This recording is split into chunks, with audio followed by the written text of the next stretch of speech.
অন্বেষা শিক্ষা নিকেতন দফৰপুৰ বিদ্যালয়ৰ বাৰ্ষিক খেল ধেমালি আৰু 12তম প্ৰতিষ্ঠা দিৱস উদযাপন উদুলি মুদুলি অন্বেষা শিক্ষা নিকেতন দফৰপুৰ বিদ্যালয়ৰ বাকৰি সপ্তাহজোৰা কাৰ্যসূচীৰে আৰম্ভ হৈছে বিদ্যালয়খনৰ বাৰ্ষিক খেল ধেমালি আৰু 12তম প্ৰতিষ্ঠা দিৱস।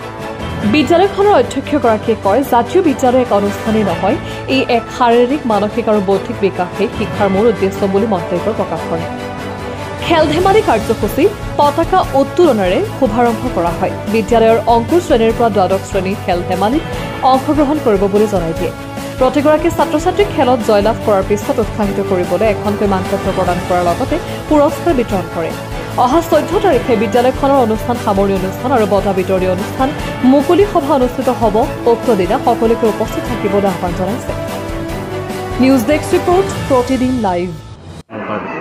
জয়জয়ত অন্বেষা শিক্ষা নিকেতন দফৰপুৰ সোনাহাট তথা অন্বেষা ফাউণ্ডেশ্যনৰ তৰফৰ পৰা অন্বেষা শিক্ষা নিকেতনৰ 12তম প্ৰতিষ্ঠা দিৱস আৰু 12তম ক্ৰীড়া মহোৎসৱ উৎসৱ উপলক্ষে সদৌ অসমবাসীলৈ আৰু অন্বেষা শিক্ষা নিকেতন পৰিয়ালবৰ্গৰ লগত জড়িত সদৌটিলৈ আমি আন্তৰিক শুভেচ্ছা জ্ঞাপন কৰিছোঁ। অন্বেষা শিক্ষা নিকেতনৰ 2014 চনৰ 12 জানুৱাৰী তাৰিখে প্ৰতিষ্ঠা লাভ কৰিছিল আৰু তাহানিৰ পৰা এতিয়ালৈকে এই পিছপৰা অঞ্চলটোত এক শৈক্ষিক বিপ্লৱ সৃষ্টি কৰাৰ মানসেৰে আমি অহৰহ প্ৰচেষ্টা চলাই আছোঁ আৰু 12তম বৰ্ষত ভৰি দিবলৈ আমি মাজত কেইটাদিনমান বাকী আছে।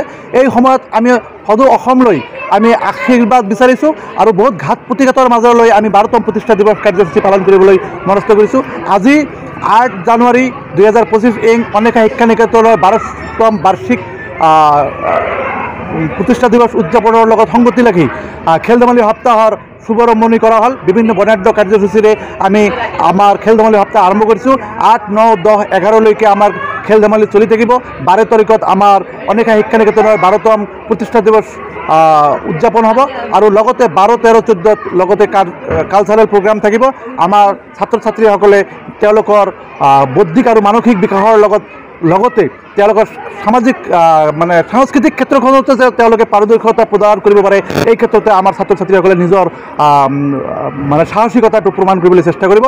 আমি সদৌ অসমবাসীক আমাৰ অন্বেষা শিক্ষা নিকেতনৰ কাৰণে আমি সহযোগিতা আৰু মৰম বিচাৰিছোঁ আৰু অত্ৰ অঞ্চলৰ ৰাইজক আমি বিগত দিনৰ দৰে আগন্তুক দিনতো যাতে আমাক মৰম চেনেহ কৰি থাকে সেই কামনা কৰিছোঁ।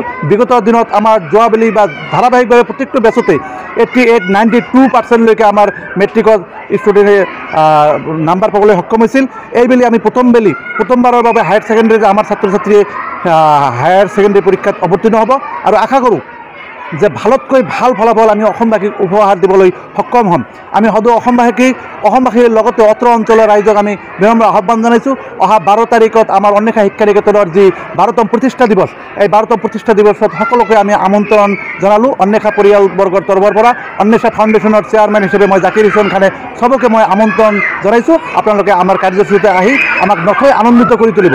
ইয়াৰ লগতে 12, 13 আৰু 14 তাৰিখত আমাৰ যি কালচাৰেল প্ৰগ্ৰাম আছে, এই প্ৰগ্ৰামখিনিতো যাতে আপোনালোকে সহযোগিতা আগবাঢ়ে তাৰ কাৰণে আমি বিনম্ৰ প্ৰাৰ্থনা জনাইছোঁ। আপোনালোকে আহিব, এইখনতে দেখা দি আমাৰ ছাত্ৰ ছাত্ৰীসকলক আৰু উৎসাহিত কৰি তুলিব আৰু এই পিছপৰা অঞ্চলত এক নাম জ্বলা এক শৈক্ষিক বিপ্লৱ যাতে সৃষ্টি কৰিব পাৰোঁ, সেইকাৰণে আমাৰ ছাত্ৰ ছাত্ৰীসকলক আপোনালোকে আশীৰ্বাদ দি যাব।